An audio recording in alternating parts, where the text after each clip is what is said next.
So that was cattail, first use on it, and velvet leaf plant stem. So I had this old velvet leaf stem left that I used the fibers for cordage. And I just had the stem sitting out, rotting outside, and it's been dry, so I used it for the hearthboard.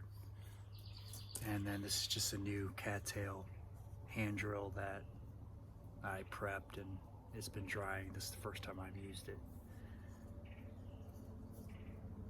My notch wasn't deep enough, so I wasn't getting enough oxygen in there and enough contact with the end of the drill, so I had to recarve it a little bit, and that did it. Made it work for me.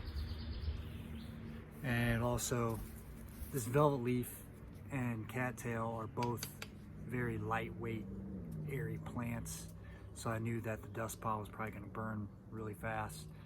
And I occasionally have some extra dust pile from failed attempts from previous that I'll collect and just sit there for times like that when I might need it to extend the coal. So I just use dust from, I don't even know what it's from, but it doesn't matter. Dust pile that wasn't burned up from a previous spin sitting there to extend the ember. Pretty good combination, worked pretty well once I figured it out.